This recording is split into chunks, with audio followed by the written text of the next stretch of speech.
Good afternoon. Our next case is State versus Johnson. I'll note that Justices Berger and Dietz are recused, and we will hear from the appellant.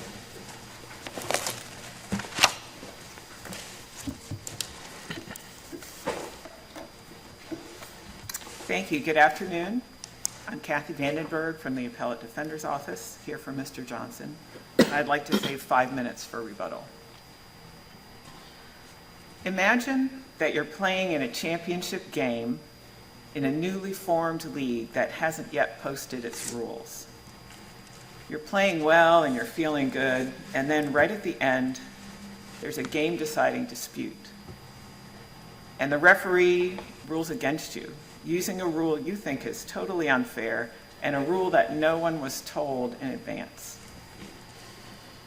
You complain to the head of the league and you say, first of all, the rule the referee used is unfair. I should have won. And second of all, he can't decide the game with a rule we didn't know about. I would have played differently. And if that's going to be the rule, then there should be a rematch. That's a slightly simplified version of where we are in Mr. Johnson's case. I'm arguing today that Mr. Johnson would have won his suppression motion if the rules had been fair and fairly applied, or in the alternative, there should be a new hearing where the rules are clear at the outset. I'd like to touch on a few areas of uncertainty in the law and then go into the details of Mr. Johnson's case.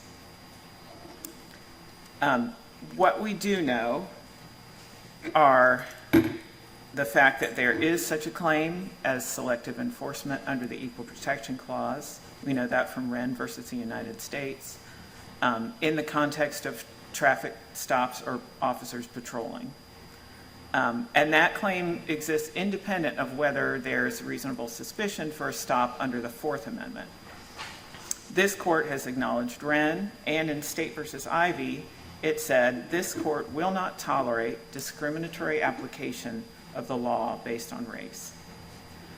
The general elements of this claim are established. A claimant must show both discriminatory purpose and discriminatory effect. And in a case where there's no direct evidence, for example, the officer has not admitted to a discriminatory intent, then that intent can be inferred from other evidence, including statistics. And the United States Supreme Court has said that if the statistics are the only evidence, they must be stark. That much is settled. The questions before this court are many. One is, what is the legal framework in a selective enforcement claim? The Court of Appeals panel chose the familiar three-step process used in many equal protection claims, where there's a prima facie burden that must be met by the claimant. That person must raise an inference of discrimination. Then the burden shifts to the other party to offer a race-neutral explanation. And then the third step is determining if that explanation is valid or pretextual. And the standard of proof on the ultimate question is preponderance of the evidence, more likely than not that discrimination occurred. Our brief advanced this three-step process as the proper framework. The United States Supreme Court has not required any particular framework yet for selective enforcement claims.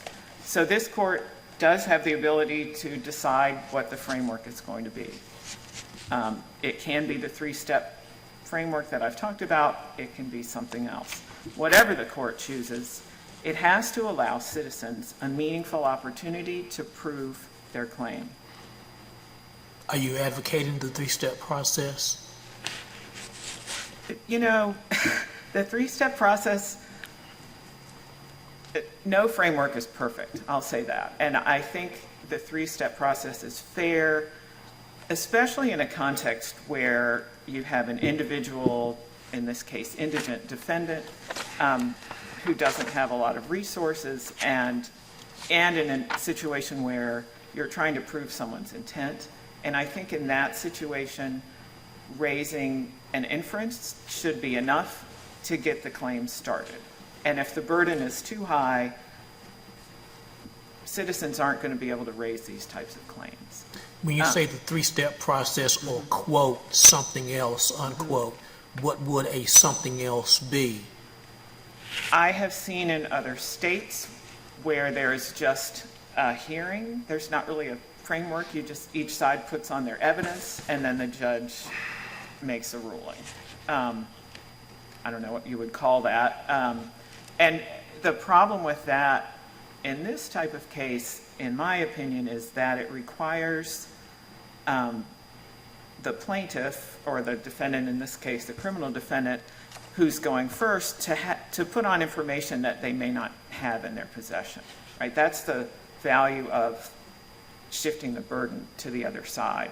And a couple of cases, let's see, Johnson versus Holmes from the Fourth Circuit, and also United States versus Crowthers from the Fourth Circuit, talk about the fact that it has to be the state's job or the police officer's job to refute those primary statistics, because the information is in their possession and not in the possession of the person to whom this happened. So if the framework takes that into account, maybe there's discovery available so that the person making the claim can ask for that information that's in the possession of the police department. You know, that could be a workable framework. You know, the Batson framework, some believe, has not worked very well, depending on the jurisdiction you're in. And so, you know, I hesitate to recommend that. I will say that the defendant at the hearing below believed that the prima facie,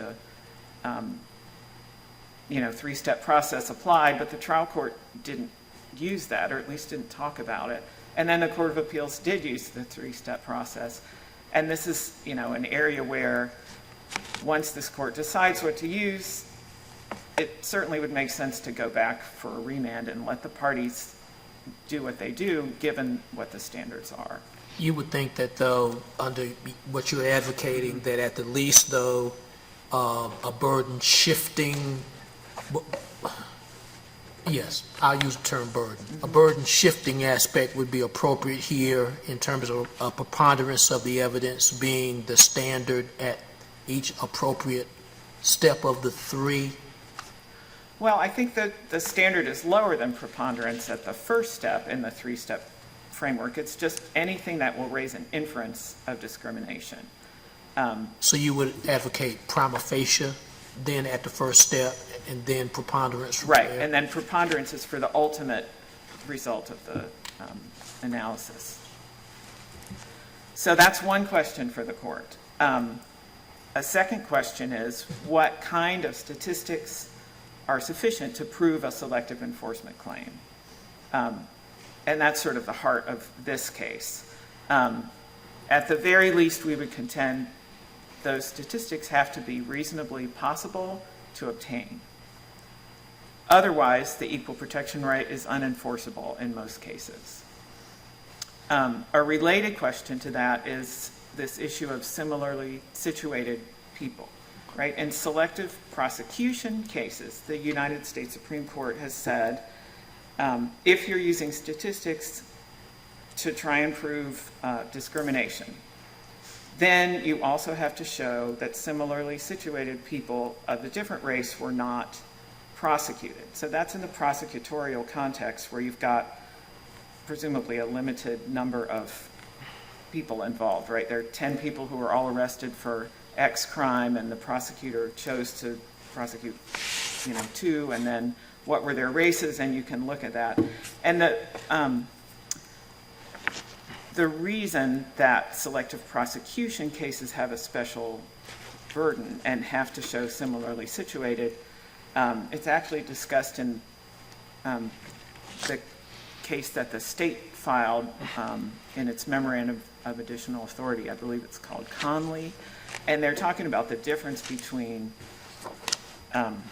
the deference that is given, or the presumption of regularity that is given to prosecutors under the executive branch, and that's a special rule of law. But that rule does not apply to regular enforcement of selective enforcement cases. But counsel, how can you establish discriminatory effect when you don't know the demographics of the area that's at issue? Right. There does have to be a benchmark, right, which is what's discussed in this case. I'm not advocating that there be no benchmark. I'm advocating that Mr. Johnson didn't have to name some people who were not investigated for trespassing who were white, right? This is a good example of a case where that's impossible. Like how can you show who wasn't arrested? There's no record of that. That's what we're saying is the unfair burden. The issue about what is a reasonable benchmark, gets to the heart of this case, and maybe I'll turn to the facts of Mr. Johnson's case and talk about that. So Mr. Johnson submitted statistical data. He showed that 82% of this one officer's stops were of black people, and he showed that 81% of the officer's arrests were of black people. And he offered two benchmarks for comparison. One was the population of the city of Raleigh, where black people at the time of the hearing made up 28% of the population. So 28% black population, 82% black stops. Those are stark statistics. The panel of the Court of Appeals agreed that those were stark statistics. If you're doing a prima facie burden, those statistics are enough to raise the inference that there's discrimination. And then the officer can explain, well, my district has more black people, and that's why this happened. Or, these were people who called me to come help them, and so that's what I was doing. I was just following my job. Or I was told by so-and-so that this is what I need to do. The officer at the second stage would be offering reasons for why these statistics look bad, look discriminatory. And in this case, that didn't happen. The officer did not offer any evidence. The state's attorney made some arguments, but no evidence was actually presented. Part of that may be because no one knew what the framework was, and he was assuming that he didn't have to put on evidence. Or maybe he didn't have anything useful to say. He was asked at the hearing, do you know the Southeast District where you primarily work? Do you know the breakdown of the races there? And he said no. That would have been an opportunity to say, yes, I do, and here's why, and this is why, these arrests don't look good if you're just looking at the raw numbers from the population of the city of Raleigh. But if the officer is not patrolling citywide, why would the city's population be the benchmark? Right. So for the traffic data, there are three answers to that. One is he wasn't only patrolling in the Southeast District. He also patrolled in the Northwest District. So right there, that sort of shoots down that argument. The second problem is that these statistics are collected pursuant to a North Carolina statute that was passed about 20 years ago that requires police departments to collect data. And the statute only requires them to report the city or the county where it happened. And the intent of the statute, and this is discussed in some of the amicus briefing, is to get at this very problem. And if the statute that the legislature passed was designed and used the geographic limit of a city, if you're saying, or if someone is saying that Mr. Johnson can't rely on that at all, how is anyone ever going to prove this? If the data were kept by police district, then sure, he could have submitted the Southeast District data and the Northwest District data and done a mathematical, calculation about what should have been the right number of stops, but that data isn't available. Or if it is, it's certainly not in the database that is kept, If that information exists, it's in the possession of the Southeast District of Raleigh or the police department, who might know which officers were assigned there, right? It's a good example of why it's unfair to ask Mr. Johnson to explain away the statistical disparity when he can't. He doesn't have that information. So either the burden has to shift, or there should be some kind of discovery or some mechanism allowing him to show the distinction. So the data that's kept, the fact that he worked in the Northwest District, right, and the fact that the data is in the possession of the state in this case, and probably in many cases. If Mr. Johnson had known ahead of the hearing that he had to find that data, maybe there's a way he could have done so. Maybe he could have hired a statistician who studied the census and, I don't know how someone gathers that data, but at least if he had known ahead of time, he could have tried. But, my game example, right, he wasn't told until after the hearing was over, and the trial court found this federal district court case, which has since been overruled, by the way, and said, we're going to use that rule. You had to show a district, and you didn't. You said that there were two benchmarks that he offered. Right, thank you. The second one is the stops pursuant to this same statute for the entire city of Raleigh, collected from 2002 to 2018. There were approximately 1 million stops recorded, and 46% of those from all the officers during that time were stops of black drivers, compared to the black population of Raleigh at the time, which was 28%. I would contend to you that 46% versus 28% is also a very stark statistic. And that takes into account, maybe geographical differences that are around the city.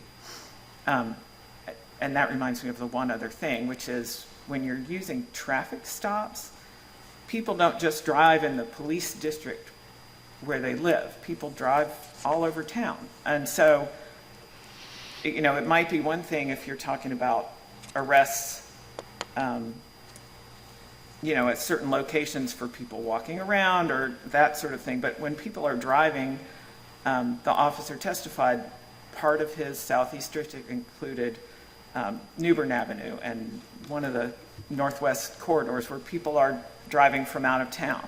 So you can't use the population of the Southeast District when you're comparing it to traffic stops where people are driving and moving around. I talked about that in the brief a good bit. Two questions. Is this a traffic stop case? And if not, then what's the relevance of the data that you're discussing? It's not a traffic stop case. I mean, it's very close to a traffic stop case. He was in his car, but because it was parked, it wouldn't be included, I think, in the data collection. But it's statistical evidence that raises an inference that this officer tended to focus on investigating black people as opposed to a more equitable way of investigating. That's the relevance. We don't have, this is the data we have. There's no way well, there is a way. The defense lawyer had someone look at all the arrests by this same officer, and 81% of those, oddly coincident with the 82%, were also of black people. I acknowledge that that's different because some of those probably are calls for service. Maybe the black population of the Southeast District is higher than it is citywide. I mean, having lived in Raleigh, I would suspect that's true. But that information, again, is in the officer's possession, not Mr. Johnson's possession. He doesn't know what the basis of those calls were. So if you're looking at prima facie or even a preponderance of evidence showing discrimination, I believe Mr. Johnson clearly submitted that, and the state did not respond to it. They did not offer any evidence to explain this very stark disparity. That's an unusual case. If we're talking about a Batson case or an employment discrimination case, usually the person, who has a claim made against them will come forward and say, well, these are the reasons why. But this is a rare case where that didn't happen. When you say service calls being figured in, are you also figuring into that description dispatch calls that the officer would have gotten that he was summoned or directed to go somewhere that was not of his choice? Sure. And that's a fair comment on the statistics about the arrest. It's not really a fair comment on the traffic stop statistics, especially when you look at the citywide data for this officer as opposed to the citywide data for all police over a period of 16 years, and he's almost double the rate.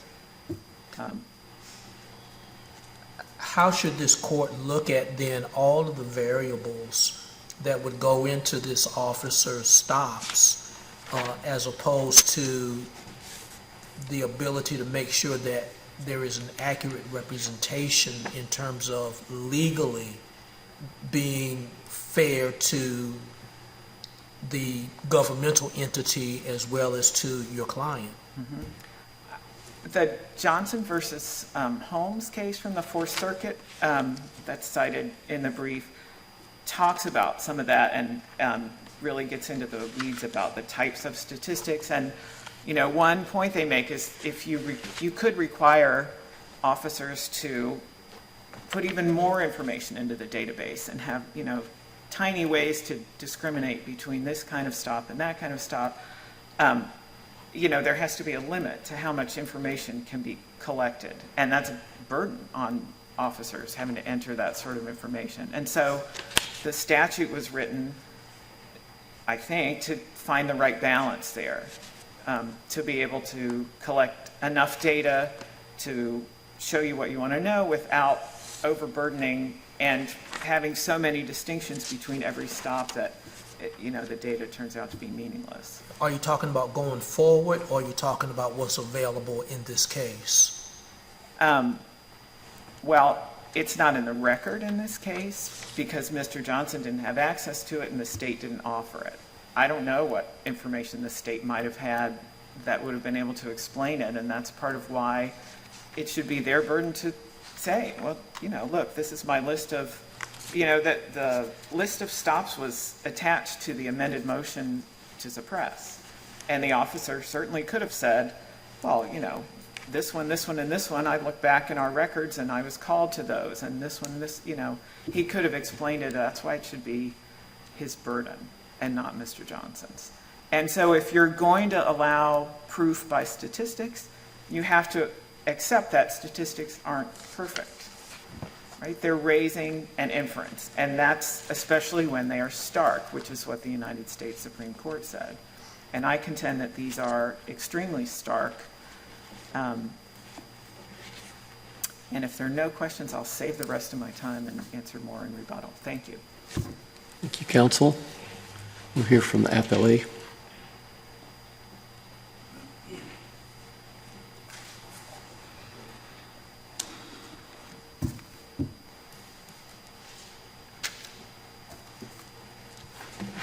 May it please the court, my name is Matthew Tolchin. I am an attorney with the North Carolina Department of Justice, and I represent the state in this matter. Your Honors, before I begin, I'd like to extend my thanks to this court and Ms. Vandenberg for the courtesy that they showed in continuing the hearing back in February. My father ended up passing away that Tuesday evening when oral arguments was supposed to be scheduled, and I had, because of this court's action, Ms. Vandenberg's consent, I was able to be there for the last couple of days, and so for that, I extend my thanks. Now, turning to the case, Your Honors, at bottom, this case is about a defendant who, having lost his motion to suppress, seeks a second bite of the apple through a selected enforcement complaint. And the trial court was right to deny the defendant's motion dismissed based on equal protection grounds, and the Court of Appeals properly affirmed that denial. And this court should do likewise for three main reasons. First, the defendant can't and did not overcome the high burden of showing that his constitutional rights were flagrantly violated as required by North Carolina law. And second, the Court of Appeals followed well-established case law and applied the generally accepted standard for select informant cases. And that's notably that the defendant must show that the police conduct was motivated by discriminating purpose and had a discriminatory effect. And finally, third, the defendant failed to show a prima facie case of discrimination, and he failed to do so under any of the tests discussed by the parties. Turning to the first point, Your Honors, under North Carolina law, a defendant seeking dismissal has the burden to show, and I quote, constitutional rights have been flagrantly violated, and there is such irreparable prejudice to the defendant's preparation of his case that there is no remedy but to dismiss the prosecution. And that's North Carolina General Statute 15A954. And the record in this case clearly shows that the defendant filed a motion to suppress pursuant to North Carolina General Statute 15A974 and a motion to dismiss the indictment pursuant to 15A954 for violation of equal protection. Accordingly, he had the burden of showing the flagrant constitutional violation and irreparable prejudice, and he failed to do so. Even regardless, the Court of Appeals followed established case law in ruling he failed to adduce sufficient evidence of discriminatory purpose and effect. Excuse me. It's well established, despite counsel defendants' attempt to say otherwise, that it's well established that to prove a selective enforcement claim, defendant must show the officer's conduct had discriminating effect and was motivated by discriminating purpose. And it is also well established that establishing discriminating effect requires a showing that similarly situated individuals of a different race were treated more favorably. And even courts in this state have recognized that the burden of proof is a clear preponderance of proof. And that means the defendant needs to establish that in order for the burden to shift. So it's not the fact that there is separate tests out there. What we're talking about is the standard of proof required. And I would submit that the defendant didn't meet that standard, nor, and as we discussed the statistics, meet the inference of discriminating effect. And in its brief, the defendant talks a lot about Bastin. But the Bastin line of cases is completely inapplicable to this case. Jury selection cases are fundamentally different from select enforcement. And one of the reasons is that the burden is higher in select enforcement cases is because the remedy, the outcome sought. Here, the defendant seeks to dismiss the case, get outright dismissal. Also, another important difference is that in closed section, the jury selection process is in a very closed setting. The evidence available to the defendant is fairly limited, and that is absolutely not the case in select enforcement. There are numerous variables, as Justice Morgan touched on, and therefore, because there's so many variables, the burden of proof is higher. So only after meeting the burden of proof of showing, whether it's by clear evidence, preponderance of the evidence, or otherwise, does the burden then shift to the state. In the state's view, how could a defendant, meet this higher burden? Are you essentially saying that he has to have direct evidence where the officer says, yes, I stopped him because I saw he was a black individual sitting in a car, and because of his race, I stopped him? Is that the only way to meet the burden of this high burden that you're asking us to adopt? No, Your Honor, and I think the case law makes it clear that there's several different ways of doing it. And in this case, though, we're talking only about statistics. And in case law, and this is, I'll read a quote from, it's the Johnson case that both parties spent a lot of time talking about. Actually, I apologize, it's from the Hare case. It's a Fourth Circuit case, United States v. Hare. In that case, it's a discovery, relates to discovery, but in that case, the Fourth Circuit discusses how select prosecution cases are different, but it adopts the standards set forth in select prosecution for select enforcement. And there are many other cases in courts across the country that have adopted that same standard. But, and in analyzing the statistics set forth by the defendants in that case, in this case involves a fake stash house sting, whereas the police, they got a couple of defendants and who recruited other defendants to try to knock over a stash house that didn't exist.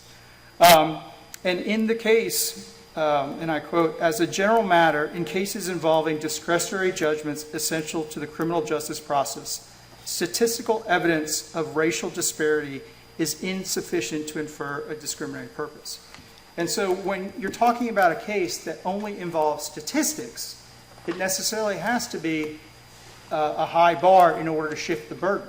Well, but as I understand the argument here, they're not saying that the statistics alone prove everything they need to prove in order to show that this is discriminatory conduct and that his rights to equal protection under the law were violated. They're saying that is just what triggers further inquiry.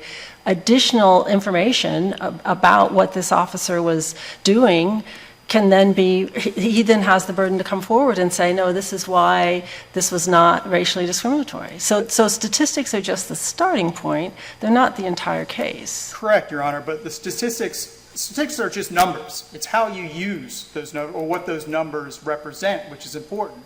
And as we discussed thoroughly in our brief, and I can touch on a lot of it now, the reason the statistics in this case, and this is the Court of Appeals recognize, that the defendant failed to establish a prima facie case, not only by what I would say the clear evidence standard, but the Court of Appeals recognized that the statistics didn't support an inference of discriminatory purpose in effect. And the reason for that is, and I think Justice Allen talked about this, and defense counsel acknowledges, this is not a traffic stop case. I mean, so any attempt to use traffic stop data or statistics is not proper, because it doesn't reflect on the case that this is involved. So none of the 86 to 26 means anything with regards to the case at hand. It just doesn't. So that's why statistics, I mean, it's a double-edged sword. It's how you use data and how you use numbers. Otherwise, it's just a plain number without any meaning, which is what the Court of Appeals decided, that those numbers, maybe on its face, they look like invidious discrimination, but once you dig into it and apply the well-established tests, it doesn't show discriminating purpose or discriminating effect.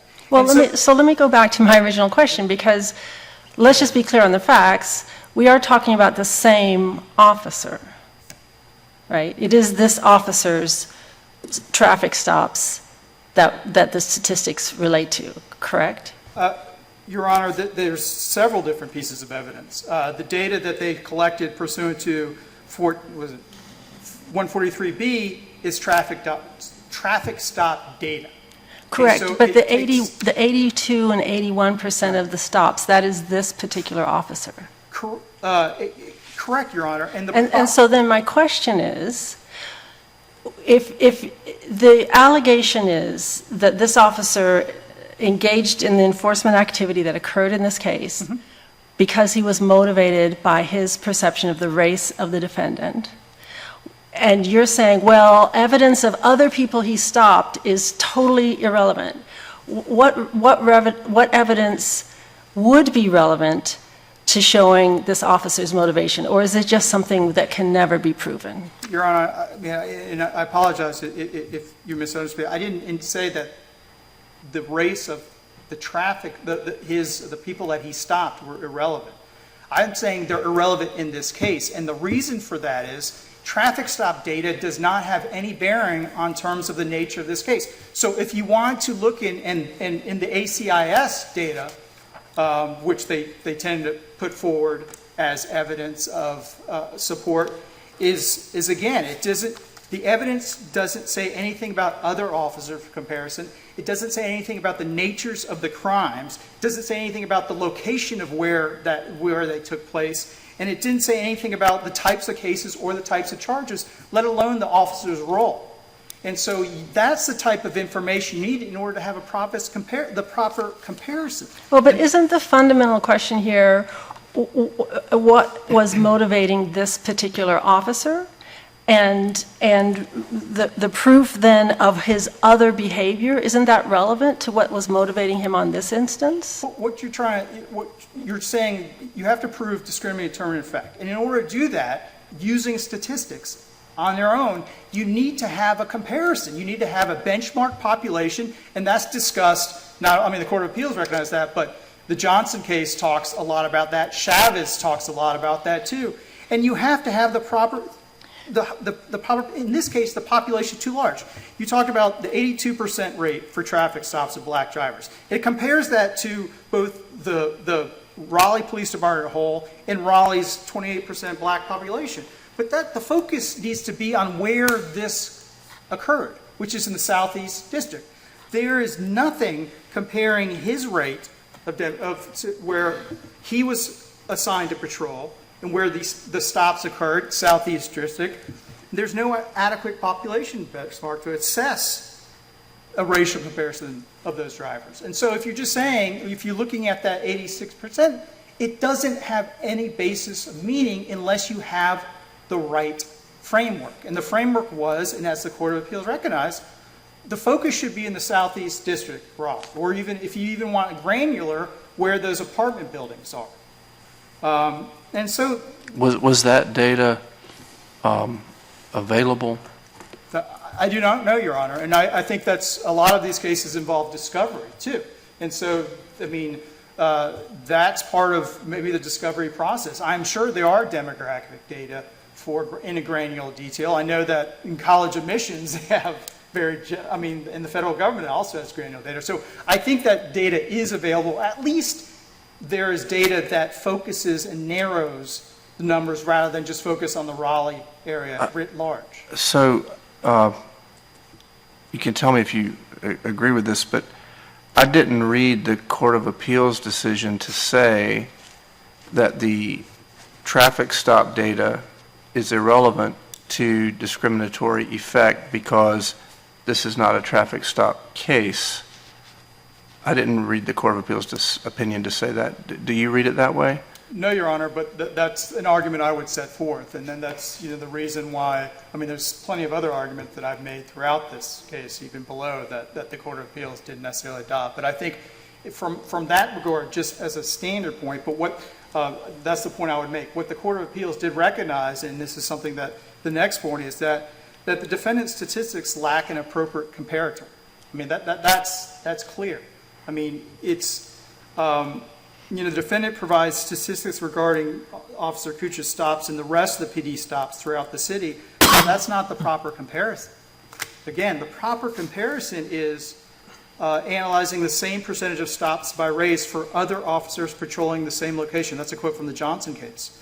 So the defendant did not present any evidence regarding other officers, let alone officers operating in the same location. And again, that's... But how would he have that information? How would he know where officers of the Raleigh Police Department are assigned, given the way the state, under state statutes, mandates that the data be kept? Well, you're talking about the data is traffic stop data, Your Right. Honor. There's other, and the ACIS data shows to a granular level of the type of arrest and who made arrests, and there was a lot of testimony about how it was able to identify Officer Kucha's ID and pull up that information. So that information, again, data is relatively available. It's the issue in this case is how the data was used that the Court of Appeals found lacking. Does your candor that you indicated a few minutes ago about the fact that discovery could be helpful suggest that the state would not be adverse to a remand by this court to the trial court for the opportunity for there to be some discovery to fashion an opportunity for there to be data that is available in order to, as the defendant is saying as well, come up with some type of proper measure in the law for both the state and the defendant to be able to be in a position to have this to be more squarely assessed with better or more relevant data? Well, Your Honor, that would be an extraordinary remedy. Looking on the record, the defendant brought this claim as a motion to dismiss, and as seeking to dismiss the case at all. I mean, so by remanding it, you're essentially allowing this defendant to have a second bite of the apple with regard to the motion to suppress. And that is clear, and the United States Supreme Court has made clear that that analysis is based under the Fourth Amendment. And so in this case, Your Honor, the law is clear with regard to the test and the burden. And in this case, the defendant, the way it used the data, did not meet the burden, not only of the clear evidence, not even preponderance, it didn't even raise an inference of discrimination. And I think another important point, and this is again discussed in the Johnson case, which is something, which also distinguishes, just a routine traffic stop from the case here, is that the defendant's data fails to account for several legitimate enforcement factors that could justify making different enforcement decisions with respect to other individuals. And that is key, and that is one of the important variables that need to be considered in select enforcement concepts. In this case, the record shows that there are at least two important legitimate distinguishing law enforcement purposes. One is the crime-based assignment. This is the trespass enforcement agreement that the police department entered with the complex, and that's the only reason Officer Kuchar was there that evening, was due to that crime-based assignment, the trespass enforcement and the complex request for the Raleigh Police Department for help. So that factor distinguishes the encounter with the defendant from other stops made by Officer Kuchar and from stops made by other Raleigh Police Department officers too. And so that again distinguishes the data on its face. The other reason for the encounter and the nature of the encounter, which is also variables that need to be considered, provide another legitimate enforcement factor. And that's in terms of the totality of the circumstances. And this is the reasonable suspicion and the evidence that. All of that needs to be taken into consideration in this case. And so at the end, statistics are what you make of them. It's the comparison of how you use them and the benchmarks that you use. Let me make sure that I appreciate the extent of your response to my question. Mm-hmm. Why you say that it would be, I don't remember the exact word you used, but I'll just say different for this court to remand the matter. Would you disagree that if we would accept what the defense has said, that we could remand based upon A, the fact that there has been a prima facie case has been shown based on the statistics alone, or B, that the statistics are a part of a showing to establish a prima facie case, and a remand would be appropriate to allow there to be an opportunity for discovery potentially, or otherwise more facts to be gleaned in order to see whether or not a prima facie case could be reached? Okay, so Your Honor, I think the word I used was extraordinary. So I think there's a couple problems with that. One is this court would be establishing a new standard for select enforcement cases if it determined that just based on statistics alone that to remand for a further hearing. And so, I think, again... Well, I've said statistics plus more opportunity for there to be further data. Since you say statistics alone under the current rubric is not sufficient for selective enforcement, and defendant is saying statistics do have a place, that potentially a remand on statistics and anything else that may be generated through discovery or something else? Or are you saying that enough is enough from the standpoint of the state saying the one bite at the apple, to again borrow what you have said earlier, is all the defendant gets, and as a result there's nothing further that this court's in a position to rightfully do? Well, yeah, and Your Honor, and I think that's the situation here. What we have is a record where the defendant set forth used statistics alone. It could have used other evidence, and the burden was on it to prevent a case in order to get, whether it's an inference of discrimination or a clear preponderance, which is what is established in North Carolina as a standard in order to get that burden. And so in order to remand and allow for further discovery and keep this case on, it's essentially saying that this defendant in this case gets a second chance. And even though that would be going against the clearly established standards set forth for selective enforcement cases. And I mean, it doesn't stand to reason why any other defendant, or even if you look at a civil matter, if any other party who at the end loses and then is on appeal and saying, well, we could get more discovery, we could probably enter into more evidence, and now after the fact, they were in a position to do so earlier, and they should have done so. Are you basically saying that we shouldn't remand unless we conclude that the defendant made that prima facie case sufficient to shift the burden? So, Your Honor, I think there's a couple things. One, I mean, I'm saying from just a procedural standpoint, this was on a motion to dismiss stage, and so the defendant is seeking a dismissal of the indictment.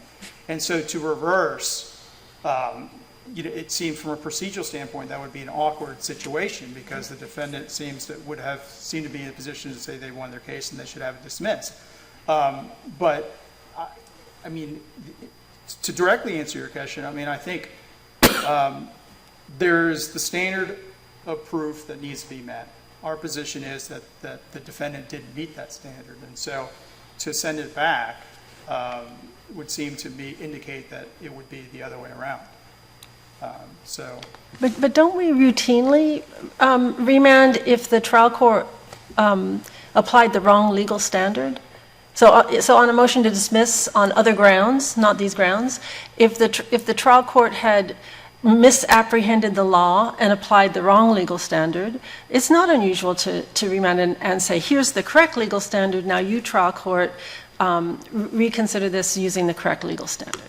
But that's not what Justice Morgan was asking. He's saying to remand for introduction of further evidence. And there's no indication in this case that the wrong legal standard was applied. Well, but I understood the defendant's counsel to be making the argument that, in fact, it wasn't clear what standard would be applied in these circumstances, and that the trial court didn't appear to apply the three-step burden-shifting framework here. Well, Your Honor, that would go against clearly established case law. I mean, in this, although maybe this court hasn't, and not maybe, this court hasn't determined it, but the Court of Appeals certainly has set the standard for selection enforcement cases, and that's, the Pope and the Howard cases, that they set forth clear preponderance. That's the standard in North Carolina. Plus, it's also a generally well-established standard throughout the country. You look at the Fourth Circuit, you look at the U.S. Supreme Court, and Armstrong set forth that. So, so I don't see how that's, a viable legal argument. If this court wants to change the law as it's established, and it's certainly fit to do so, then obviously it can. But that would be to ignore case law that has established what the standard is in these situations. But so just to sum up, it's our position that defendant has failed to demonstrate his constitutional rights were flagrantly violated. And the statistics he provided failed to establish that the police conduct was motivated by a discriminating purpose and had a discriminating effect. Moreover, the police had a legitimate distinguishable law enforcement purpose for the encounter in this case. And for all those foregoing reasons and those more reasons included in our brief, the state would ask this honorable court to affirm the Court of Appeals decision in this case. Thank you, counsel. Rebuttal.